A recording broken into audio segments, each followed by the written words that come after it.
Bismillahirrahmanirrahim. Assalamualaikum warahmatullahi wabarakatuh. Alhamdulillahilladzi ahyana ba'da ma amatana wa ilaihin nusyur. Asyhadu an la ilaha illallah wahdahu la syarikalah wa asyhadu anna Muhammadan abduhu wa rasuluhu la nabiyya ba'da. Allahumma salli wa sallim wa barik ala Muhammad wa ala alihi wa sahbihi ajmain.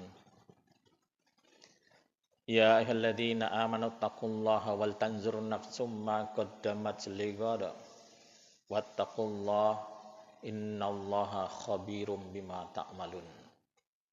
Shadaqallahul azim. Amma ba'du. Bapak Ibu jamaah subuh rahimakumullah, senantiasa kita bersyukur kepada Allah Subhanahu wa taala, syukur yang sebanyak-banyaknya. Sampai kita pada makom syukur, Pak. Makom syukur itu abdan syakuro. Orang-orang yang banyak bersyukur, dia mendapatkan predikat abdan syakuro. Salah satu ciri orang yang mendapatkan predikat abdan syakuro, dia senantiasa mengucapkan alhamdulillah yang banyak. Kalau kita belum banyak mengucapkan kalimat itu, berarti kita belum mendapatkan predikat abdan syakuro. Karena salah satu ciri orang bersyukur itu dia banyak mengucapkan kalimat-kalimat syukur, alhamdulillah. Banyak, Pak. Banyaknya tidak terhitung. Bapak Ibu jamaah subuh rahimakumullah, kita sudah berada di tahun baru Hijriah 1446 Hijriah. Baru berumur berapa hari ini, Pak? Hari Minggu. 6 hari. Ya, Pak? 6 hari. 6 hari dengan ini, Pak, ya. 6 Muharram. Ada baiknya di awal tahun ini kita kembali untuk mengevaluasi. Ada baiknya juga di awal tahun ini kita untuk membuat program agar diri kita ini bisa menjadi lebih baik ke depan. Banyak orang, Bapak Ibu mohon maaf, pergantian tahun ini tidak menjadi problem buat dia. Dia tidak pernah muhasabah diri, tidak pernah. Tidak pernah koreksi diri. Umurnya senantiasa bertambah, tapi dia tidak pernah bertambah di dalam kesadaran. Tapi dia tidak pernah bertambah di dalam ketaatan kepada Allah. Nah, ini termasuk orang yang merugi, Bapak Ibu. Kalau kita melihat hadis riwayat Hakim itu kan seperti itu. Siapa yang hari ini lebih baik dari hari kemarin, itulah orang yang beruntung. Tapi kalau hari ininya sama dengan hari kemarin, itulah orang merugi. Seperti itu saja ibadahnya, seperti itu saja pemahamannya, tidak ada peningkatan, itu orang yang merugi. Tapi kalau terjadi hari ini lebih buruk dari hari kemarin, nah itulah orang yang celaka. Mudah-mudahan itu tidak termasuk kita, Bapak Ibu. Kita ini menginginkan diri kita ini menjadi orang yang beruntung. Tentunya ada banyak kiat-kiat, amal-amal soleh yang harus kita tingkatkan kembali. Di awal tahun ini adalah sebuah momentum yang sangat baik. Kalau kita ingin mengevaluasi kembali amalan-amalan kita, pemahaman-pemahaman kita untuk menjadi lebih baik. Ini hari yang paling tepat. Di awal tahun inilah kalau kita ingin membuat sebuah planning, Bapak Ibu. Planning atau perencanaan ke depan. Baik itu untuk 1 minggu, 1 bulan, 1 tahun ke depan. Karena kalau tidak ada sebuah planning di dalam diri kita ini Pak, ada orang yang buat planning itu, atau ada orang yang muhasabah dirinya itu bukan di akhir atau di awal tahun, tapi setiap malam. Ada sahabat yang muhasabah, menghitung atau mengevaluasi dirinya itu setiap malam. Akan tidur dia ingat-ingat kembali, oh hari ini yang sudah dikerjakan, hari ini yang belum dikerjakan, seperti itu. Sehingga besok dia mempunyai azam, apa-apa yang belum dikerjakan dalam hal kebaikan, besok dia kerjakan. Sehingga di dalam batinnya apa yang sudah terlanjur melakukan kesalahan, besok dia tidak lakukan lagi. Itu sahabat Bapak Ibu, itu bisa ditiru. Sahabat Rasul juga pernah mengatakan, dan ini sangat familiar di telinga kita. Sahabat Rasulullah Umar bin Khattab, hasibu anfusakum qabla an tuhasabu. Ini Umar bin Khattab awalnya mengatakan ini Bapak Ibu. Hitung-hitung diri kalian, adalah kalian menghisap diri kalian sebelum kalian dihisap. Jadi sebelum kita ini dihisap oleh Allah, kita terlebih dahulu sebaiknya memang kita menghisap diri kita. Menghitung, memperhitungkan. Allah ingatkan kita di dalam Al-Quran surah Al-Hasr. Al-Hasr 8. Ya ayyuhalladzina amanu taqullaha wal tanzur nafsum ma qaddamat lighad. Ini kan Allah ingatkan kita. Wahai orang-orang yang beriman, bertakwalah kepada Allah. Ini seruan Allah Bapak, Ibu. Dan hendaklah setiap diri memperhatikan apa yang sudah diusahakannya untuk hari esok. Kata Pak Asril, bukan hari besok Pak. Kalau besok itu hari di dunia, kalau hari esok itu hari akhirat. Ada benarnya juga. Ada pemahaman yang agak beda. Besok dengan esok itu kalau sekilas sama, Pak. Tapi kalau kita teliti-teliti, hari kiamat itu bukan besok ternyata. Itu hari esok, hari kebangkitan, hari abadi. Tidak ada lagi hari setelah itu. Itu hari yang kekal. Ada 2 tempat di hari esok itu. Tempat yang sangat mengerikan itu nar namanya. Neraka, Pak. Tempat yang sangat indah, sangat menyenangkan itu jannah. Surga. Surga itu atau jannah itu bertingkat-tingkat.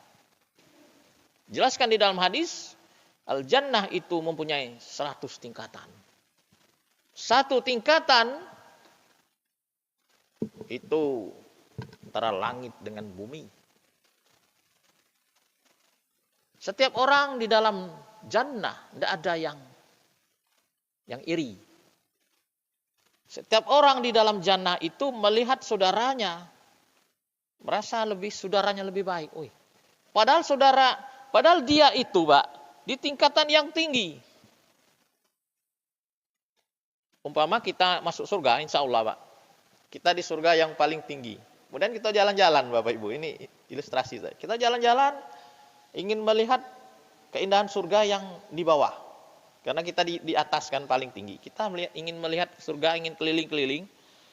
Bisa, Pak.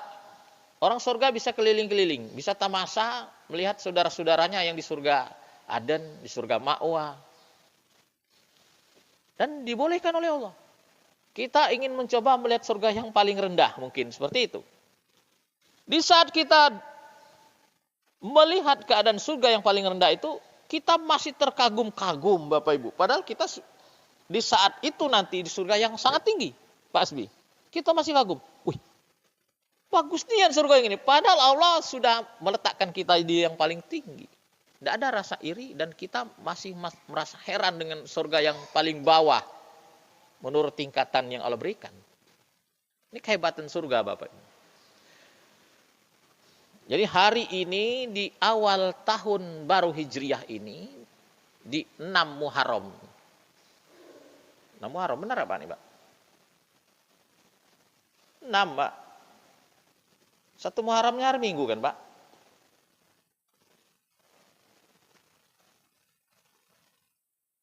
Nah ini mari kita bermuhasabah kembali. Mari kita evaluasi, mari kita membuat sebuah planning. Sebelum kita membuat planning atau perencanaan itu, tentunya kita muhasabah dulu. Di dalam muhasabah ini kita cara mengkalkulasi. Bukan kalkulasi modal kita di dunia, bukan Mbak. Modal kita jualan, bukan. Kalkulasi tentang amal kebaikan. Hitung-hitungan apa yang sudah kita lakukan dalam hal kebaikan. Mungkin Mbak, ada amal soleh ini tentang kebaikan yang belum pernah kita kerjakan. Saya udah Mbak. Ada. Termasuk itu amal wajib. Seperti Bapak Ibu, haji. Kalau kita termasuk orang yang tidak mampu, memang tidak wajib Pak. Tapi kan itu belum pernah dikerjakan. Atau ada amal yang lain yang belum pernah kita kerjakan. Amal sunnah contoh.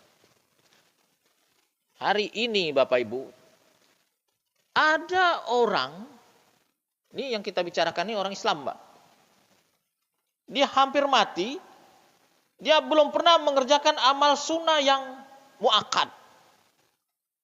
Apa itu? Misal berkorban. Ada Pak. Taruhlah dia juga tidak mampu. Tidak diberatkan. Tapi ada amal sunnah muakkad yang tidak memerlukan biaya. Tidak memerlukan biaya. Banyak Bapak Ibu. Sholat tahajud. Ada orang hari ini hampir mati. Kalau bicara tentang tahajud, dia belum pernah tahajud Pak. Atau puasa sunnah. Ada Pak. Puasa sunnah itu ada yang muakkad juga itu. Bapak Ibu jamaah subuh rahimakumullah. Mengevaluasi atau menghitung-hitung diri kita ini saya katakan sangat penting. Karena yang namanya menghisap diri itu ini agar kita mengetahui kekurangan-kekurangan. Kalau kelebihan, tidak usah dihitung, Pak. Yang kita hitung itu kan kekurangan diri kita. Mungkin selama ini kita masih galak ngata wong. Boleh kita tahan. Karena perbuatan-perbuatan negatif, fasik, mungkar, yang mengandung unsur dosa, ini akan memberatkan kita di dalam perjalanan menuju Allah Subhanahu wa Ta'ala. Hakikatnya kita ini sedang menuju Allah. Walaupun dalam niat kita ini nak masuk surga.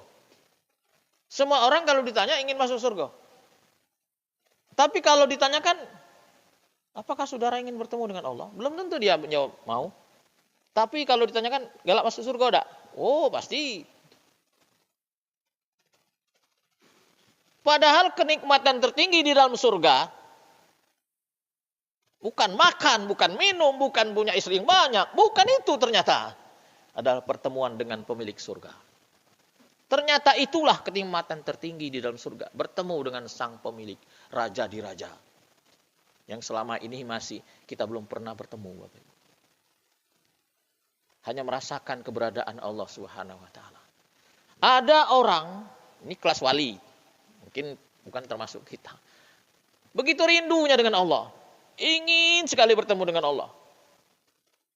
Kalau Nabi ada itu Pak. Yang ingin betul melihat Allah itu Nabi Musa alaihissalam. Ingin betul bertemu. Karena Nabi Musa ini kan kalamullah. Orang yang bisa dialog langsung dengan Allah. Memang dibalik tabir Bapak. Tapi dia bisa langsung dialog. Saking penasaran Nabi Musa. Penasaran betul. Rindu dia ingin melihat Allah. Itu terjadi di Bukit Tursina.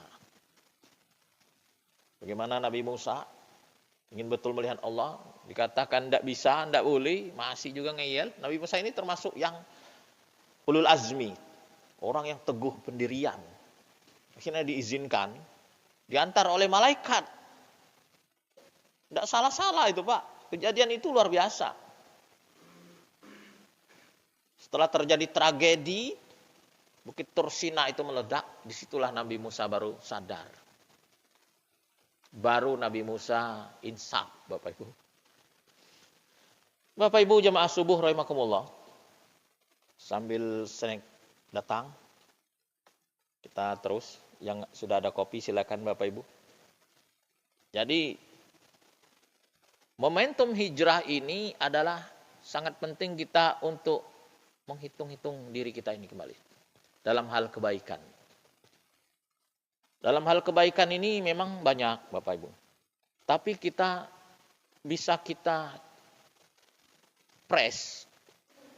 Seperti dalam sholat 5 waktu. Sholat 5 waktu kita ini apakah sudah khusyuk atau belum? Memang sholat khusyuk ini tidak mudah. Tapi kita sedang menuju sholat khusyuk. Yang sudah ada silakan Bapak Ibu. Lontongnya Pak. Ini sodako dari saudara kita. Dari saudagar pasar Bapak Ibu. Dari Bapak Haji Mardi. Silakan Pak. Snack kita pagi ini lontong dari Bapak Haji Mardi. Kawan kita. Tapi pagi ini dia tidak ada ya. Tapi lontongnya nyampai di sini. Silakan tuh. Tidak usah ragu-ragu kalau nyantap makanan. Walaupun sedang ceramah apa-apa. Memang ini sambil mendengar ceramah kita sambil ngopi subuh. Santapan selesai. Kuliah subuh selesai Bapak Ibu. Karena kalau nak nunggu ceramah ini lama Pak. Baik Bapak Ibu yang saya hormati. Ada banyak hal mungkin dalam hal kebaikan. Kita ini merasakan berat melakukannya. Terasa berat, Pak. Karena kita tidak terbiasa melakukan kebaikan. Padahal pahalanya besar. Seperti penyelenggaraan jenazah. Memang tidak bisa semua orang menyelenggarakan jenazah. Tidak muatlah rumah. Tapi ada kebanyakan orang ini malas. Taruhlah mengkafankannya. Sudah ada orang 3. Tidak mungkin orang 10 nak ngapan ini semua. Tidak bisa juga. Atau memandikannya cukup orang 5 atau kurang lebih seperti itu. Orang 3 saja bisa. Tidak mungkin orang 20 nak mandikan jenazah. Kita yang tidak bisa atau luput, kita pingin tapi sudah ada orang banyak. Sudah. Nanti di saat sholat jenazahnya. Sholat jenazah itu bisa sampai 100, 200. Sebanyak-banyaknya bisa. Kecuali rumahnya sempit. Tapi kebanyakan umat Islam di saat sholat jenazah, dia tidak mau. Bayangkan Pak, sholat jenazah itu kan pahalanya besar. Pahala sholat jenazah itu besar. Silakan Bapak Ibu. Sambil mengguyur snack, kita pengajian terus lanjut. Karena antara mulut dan pendengaran ini beda Pak.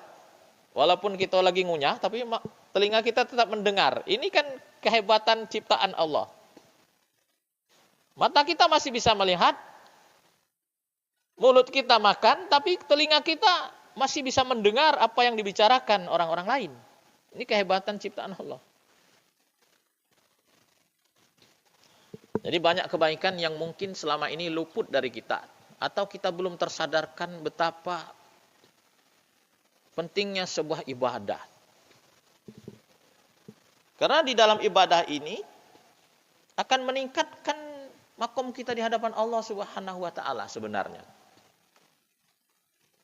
Dengan ibadah yang intensif, dengan ibadah yang maksimal, hubungan kita dengan Allah ini akan semakin dekat. Akan semakin akrab. Kebanyakan manusia ini hubungannya dengan Allah ini belum diperhitungkannya. Biasa-biasa saja. Tidak ada rasa penyesalan kalau tidak ibadah. Tidak ada rasa rindu ingin bertemu Allah. Tidak ada rasa berdosa kalau tidak menyapa Allah. Biasa saja. Tidak ada rasa penyesalan kalau hari itu dia tidak berzikir, tidak mengingat-ingat Allah. Padahal Allah kan selalu ingatkan kita, ya ayyuhalladzina amanu dzkurullaha dzikran katsira. Ingatlah Allah sebanyak-banyaknya. Inilah yang membuat koneksi kita dengan Allah itu buruk. Sinyal kita redup, Bapak Ibu. Sinyal-sinyal ilahiyah kita lemah, lemot. Hari ini kita biasa mendengar sinyal. Kalau dulu kita bicara sinyal, mungkin lampu yang kelap-kelip tinggi itu sinyal mungkin. Tapi hari ini orang sudah terbiasa dengan sinyal. Nah, bagaimana sinyal ketuhanan ini kuat, Bapak Ibu, di dalam batin kita. Di saat azan berkumandang, kalau kita tidak melakukan atau mendatangi panggilan azan itu, ada rasa bersalah. Ya Allah. Ini orang yang kuat sinyalnya kepada Allah. Tapi orang yang sinyalnya lemah, nah azan 5 waktu, dia tidak pernah mendengar. Dia mendengar tapi tidak pernah mendatangi seruan azan. Orang-orang yang sudah biasa ke masjid, sholat 5 waktu ke masjid, kemudian dia mendatangi satu acara, kemudian di saat acara itu sedang berlangsung, dia dengar azan. Kemudian tidak bisa ke masjid, Pak. Terhalang karena dalam acara ini, kan kebudayaan kita, tradisi kita umat Islam ini, tradisinya itu merugikan kadang dalam hal ibadah. Contoh, Pak. Kita mengadakan acara selamatan, syukuran, yasinan, taruh tahlilan, takziah, segala macam acara, Pak. Itu setelah maghrib. Ternyata acara setelah maghrib ini, pasti di saat isya, azan isya berkumandang, itu 90% orang tidak bisa meninggalkan acara. Dengan berbagai alasan. Acara ini penting, tidak enak dengan syanu, dan sebagainya. Sedikit orang yang saat azan, acara sedang berlangsung, dia tinggalkan itu acara. Dikit, Pak. Apalagi kita sebagai MC, sebagai petugas dalam acara tersebut. Baca doa, atau taruhlah kita ini sebagai dedengkotnya acara, ngisi acara, Pak.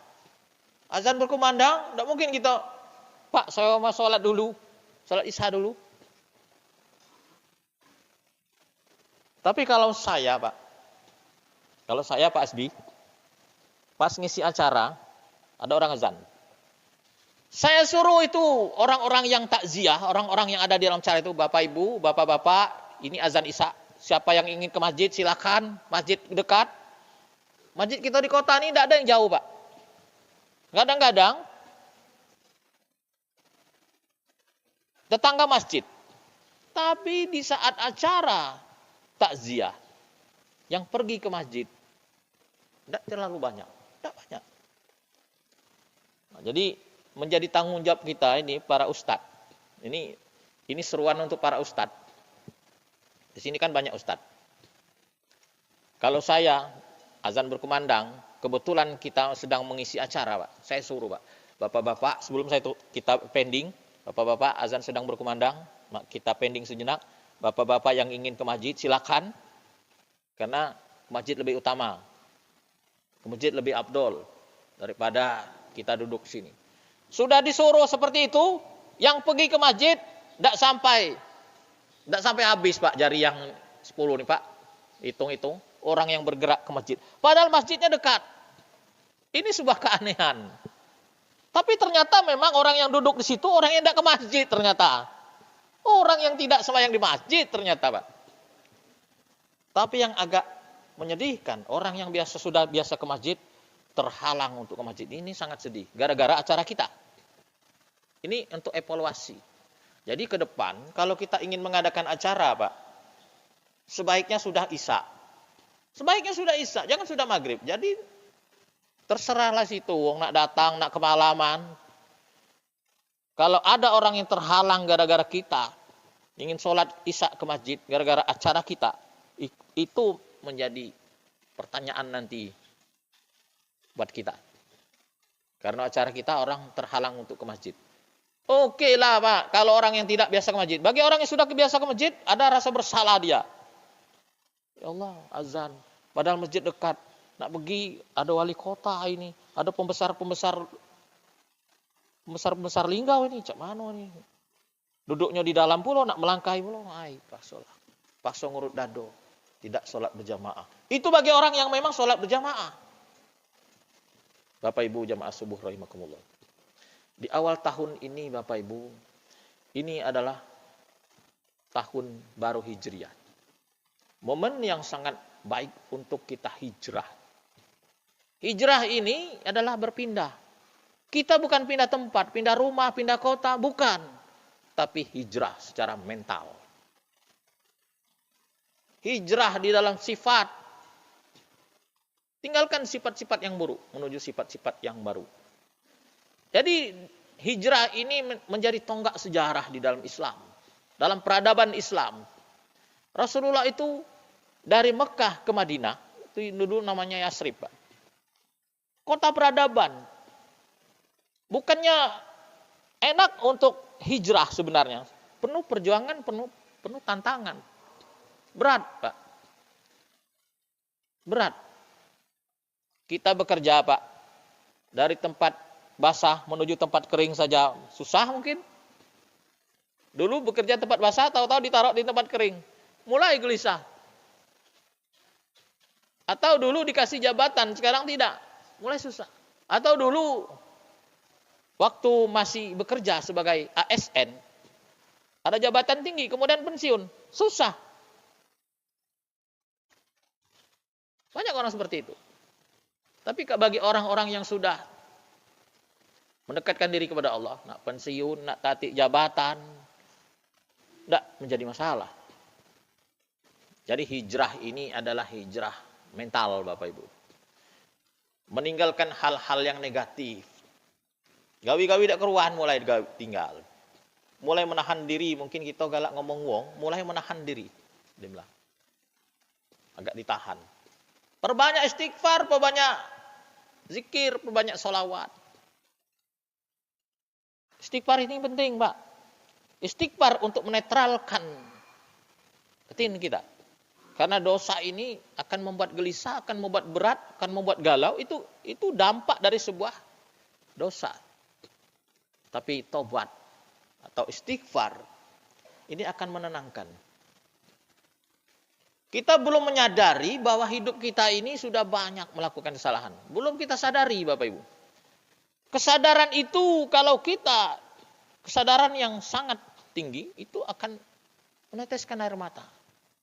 Ya Allah. Kesadaran yang tinggi itu kita pasti akan ingat dengan perpisahan dengan dunia fana ini. Jadi di saat kita tersadarkan, disitulah kita akan rasa penyesalan yang sangat mendalam. Ngapola dulu dari dulu ke masjid. Ngapola dari dulu ndak gawikan tahajud. Cobalah dari dulu.